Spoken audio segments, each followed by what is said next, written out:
विशिष्ट शिक्षक नियमावली में फिर से बड़ा बदलाव किया गया है। पहले ये सिर्फ नियोजित शिक्षकों पर लागू किया जा रहा था, लेकिन अब इसमें बड़ा बदलाव किया गया है।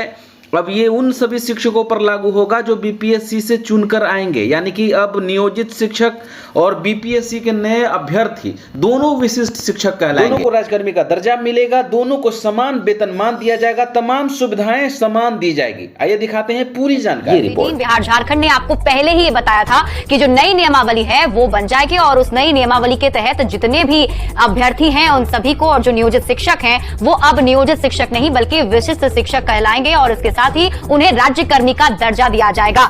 बिल्कुल, अब थोड़ा भी वक्त नहीं लगेगा। अगले कैबिनेट में पूरी तरह से संभावना बन गई है, क्योंकि सेवा शर्त के अंदर से तैयारी चल रही थी और पूरी तरह से नियम निर्धारण कर लिया गया है। सरकार के पास हरी झंडी मिलने का वक्त था। वित्त विभाग से, नगर विकास विभाग से, पंचायती राज विभाग से, विधि विभाग से, तमाम जगहों से स्वीकृति मिलने के बाद वित्त विभाग ने भी कहा था कि हमारे ऊपर 4,000 से लेकर 5,000 रुपए का हो जाएगा और राज्य सरकार अपने वहन जो है अपने माध्यम से वहन करेगी। तो राज्य सरकार तैयार है। कुल मिलाकर 4,000 से लेकर 5,000 करोड़ जो खर्च होंगे उसके बाद अब राज्यकर्मी का दर्जा इन्हें दिया जाएगा, यानी अगले कैबिनेट में सीधे जो है मुहर लगेगी और राज्य सरकार घोषणा करेगी कि बिहार के राज्य के नियोजित टीचर जो है वो अब राज्यकर्मी का उन्हें दर्जा दिया जा रहा है। अब वो राज्यकर्मी हो गए। शिप्रा।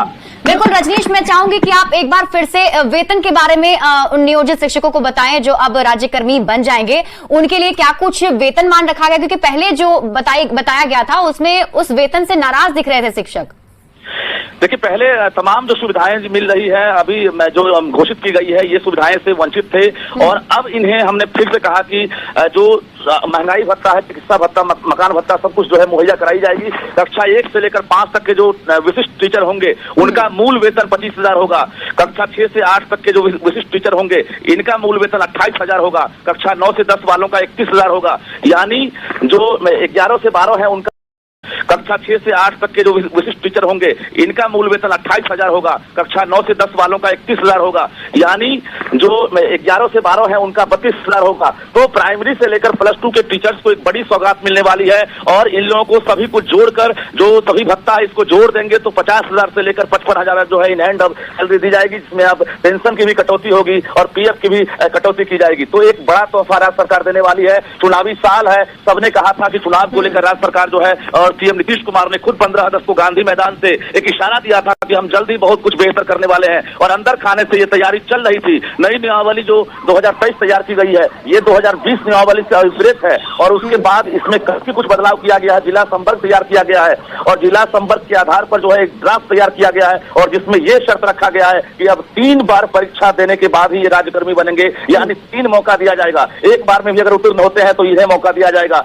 अगर दूसरी बार में भी पास नहीं करते हैं तीसरा मौका दिया जाएगा। तो 3 मौके के बाद अगर ये पास नहीं करते हैं तो ये सेवा शर्त के आधार पर राज्यकर्मी का दर्जा नहीं प्राप्त करेंगे। बिहार के 4 लाख से अधिक जो नियोजित टीचर हैं अब उनको जो है एक तरह से बड़ा लाभ है, बड़ा फायदा, उनका सपना साकार होने वाला है। ऐच्छिक स्थानांतरण सबसे बड़ी समस्या थी, आपको बता दें, नियोजन इकाई के तहत जो भी शिक्षक थे और दिव्यांग टीचर जिनका अपने जिला में पोस्टिंग नहीं था, अब उनको जो है ऐच्छिक रूप से स्थानांतरण का लाभ मिलेगा, जो वर्षों से लगातार इंतजार कर रहे थे। जैसे ही ये कैबिनेट से मुहर लगेगी, राज्यकर्मी का दर्जा मिलेगा, अब इन्हें मनचाहे पोस्ट का लाभ मिलेगा। ये 4 लाख जो नियोजित टीचर हैं, तो कुल मिलाकर शिप्रा बिहार के लिए बड़ी खबर है और जो शिक्षक अभ्यर्थी है उनके लिए भी बड़ी खबर है, क्योंकि अब उनकी जो बहाली होगी अब इसी 2023 के आधार पर होगी और राज्य सरकार इसी तरह से अब जो नई नियमावली जो है तैयार की है। दक्षता परीक्षा लगी, चाहे वो SCRT के माध्यम से हो या डाइट के माध्यम से हो, लेकिन दक्षता परीक्षा का जो है एक तरह से प्रारूप तैयार कर लिया गया है और ये शुरुआत हम लगातार कह रहे हैं कि कैबिनेट में मुहर लगने की वजह से शुरुआत हो जाएगी और शिक्षा विभाग लगातार अलर्ट मोड में है। शिप्रा, तो कुल मिलाकर कहें कि सब कुछ सामने आ गया है और अब बस 1 सप्ताह से 8 दिन का वक्त है जब राज्य सरकार खुद अपने मुंह से और कैबिनेट में मुहर लगने के बाद घोषणा करेगी।